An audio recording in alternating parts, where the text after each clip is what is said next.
नमस्कार दर्शकों, आपका स्वागत है आज के इस इंफॉर्मेटिव वीडियो में। जैसा कि आपको पता है कि इंडिया ने चंद्रयान-3 को साउथ पोल पर उतारकर इतिहास रच दिया है, लेकिन इंडिया आगे इससे भी शानदार मिशन करेगा, जिसमें से एक मिशन जो सूर्य के अध्ययन के लिए किया जाएगा, उसका नाम है आदित्य L1 मिशन। तो चलिए आज के इस वीडियो में इसे पूरे तरीके से समझते हैं कि इस मिशन का उद्देश्य क्या है और इससे क्या नई चीजें मिलेंगी। इस मिशन को समझने से पहले हमें सूर्य को थोड़ा समझना पड़ेगा। हमारा सूर्य सौर मंडल में निकटतम तारा एवं सर्वाधिक विशाल पिंड है। सूर्य की अनुमानित आयु लगभग 4.5 बिलियन वर्ष है। यह हाइड्रोजन तथा हीलियम गैसों का गर्म चमकता हुआ गोला है। पृथ्वी से सूर्य की दूरी लगभग 150 मिलियन किलोमीटर है तथा यह हमारे सौर मंडल के लिए ऊर्जा का स्रोत है। जैसा कि हम जानते हैं कि सौर ऊर्जा के बिना पृथ्वी पर जीवन असंभव है। सूर्य के गुरुत्वाकर्षण ने सौर मंडल के सभी पिंडों को नियत स्थान पर टिकाए रखा है। सूर्य के कोर न मध्य क्षेत्र का तापमान अधिकतम 15 मिलियन सेल्सियस तक पहुंच सकता है। इस तापमान पर कोर में नाभिकीय संलयन प्रक्रिया उत्पन्न होती है, जो सूर्य को ऊर्जा प्रदान करती है। सूर्य की प्रकाश मंडल नामक दृश्यमान सतह तुलनात्मक रूप से ठंडी होती है, जिसका तापमान लगभग 5500 डिग्री सेल्सियस होता है। सूर्य निकटतम तारा है, इसलिए अन्य तारों की तुलना में सूर्य का अधिक विस्तार से अध्ययन किया जा सकता है। सूर्य के अध्ययन से हम अपनी मंदाकिनी के तारों के साथ साथ अन्य विभिन्न आकाशगंगाओं के तारों के बारे में गहन जानकारी प्राप्त कर सकते हैं। सूर्य के अंदर लगातार विभिन्न प्रकार की गतियां होती रहती हैं। सूर्य को हम अपनी आंखों से जितना देख पाते हैं, यह वास्तव में उससे भी कहीं बड़ा और फैला हुआ है। यह अनेक विस्फोटक परिघटनाएं प्रदर्शित करता है तथा सौर मंडल में प्रचुर मात्रा में ऊर्जा छोड़ता है। यदि ऐसी कोई विस्फोटक सौर परिघटना की दिशा पृथ्वी की ओर होती है, तो यह पृथ्वी के निकट के अंतरिक्ष पर्यावरण में विभिन्न प्रकार के विक्षोभ उत्पन्न कर सकती है।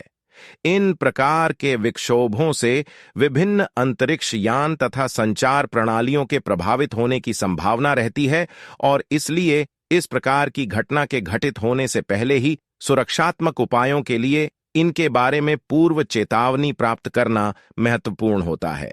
इनके अतिरिक्त किसी अंतरिक्ष यात्री का इस प्रकार की विस्फोटक परिघटना के सीधे संपर्क में आना जोखिम भरा हो सकता है।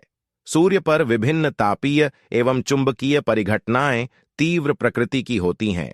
इस प्रकार प्रयोगशाला में प्रत्यक्ष रूप से अध्ययन नहीं की जा सकने वाली परिघटनाओं को समझने के लिए सूर्य एक बेहतरीन प्राकृतिक प्रयोगशाला है। आदित्य L1 मिशन को सतीश धवन अंतरिक्ष केंद्र शार SDSC शार श्रीहरिकोटा से इसरो के PSL.V रॉकेट द्वारा प्रमोचित किया जाएगा। शुरुआत में अंतरिक्ष यान को निम्न भू कक्षा में स्थापित किया जाएगा। बाद में कक्षा को अधिक दीर्घ वृत्ताकार बनाया जाएगा और उसके बाद ऑन बोर्ड नोदन का उपयोग करके अंतरिक्ष यान को लग्रांजी बिंदु L1 की ओर प्रमोचित किया जाएगा। जैसे ही अंतरिक्ष यान L1 की तरफ जाएगा, पृथ्वी के गुरुत्वाकर्षण प्रभाव क्षेत्र SOI से बाहर निकल जाएगा। SOI से निकलने के बाद क्रूण चरण शुरू होगा और उसके बाद अंतरिक्ष यान को L1 के चारों ओर एक विशाल प्रभामंडल कक्षा में अंतःक्षेपित कर दिया जाएगा। आदित्य L1 प्रमोचन से लेकर L तक की कुल यात्रा में लगभग 4 महीने का समय लेगा। आदित्य L1 मिशन का प्रक्षेप पथ दर्शाया गया है। L1 बिंदु के आसपास की कक्षा में स्थित उपग्रह का बड़ा लाभ है कि यह बिना किसी आच्छादन ग्रहण के निरंतर रूप से सूर्य का प्रेक्षण कर सकता है। यह सौर गतिविधियों का सतत प्रेक्षण करने में बहुत लाभ पहुंचाएगा। विद्युत चुंबकीय तथा कण संसूचकों का उपयोग करते हुए प्रकाश मंडल, वर्णमंडल तथा सूर्य की सबसे बाहरी परतों कोरोना का प्रेक्षण करने के लिए इस अंतरिक्ष यान में 7 नीत भार लगाए गए हैं। L1 के विशेष लाभकारी बिंदु के उपयोग से 4 नीत भार सूर्य का सीधा प्रेक्षण करेंगे तथा शेष 3 नीत भार लग्रांजी बिंदु L1 पर कणों और क्षेत्रों का स्वस्थानीय अध्ययन करेंगे।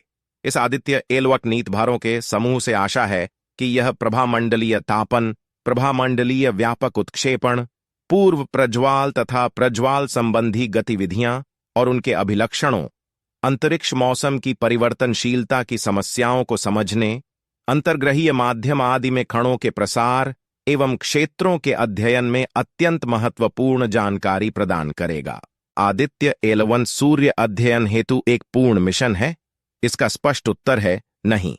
जो केवल आदित्य एल1 के लिए ही नहीं बल्कि सामान्यतः किसी भी मिशन के लिए सत्य है।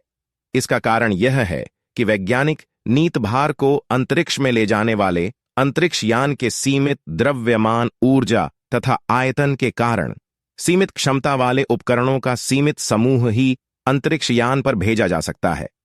आदित्य एल1 के मामले में सभी मापन लग्रांजी बिंदु एल से किए जाएंगे। उदाहरण के रूप में सूर्य की विभिन्न परिघटनाएं बहुदिशीय हैं और इसलिए विस्फोटक प्रस्फुटन संबंधी परिघटनाओं की ऊर्जा के दिशा संबंधी वितरण का एकमात्र आदित्य एलन के साथ अध्ययन करना संभव नहीं है। तो दोस्तों, आज के इस वीडियो को यहीं एंड करते हैं। वीडियो इंफॉर्मेटिव लगा हो तो वीडियो को लाइक कर चैनल को सब्सक्राइब कीजिए।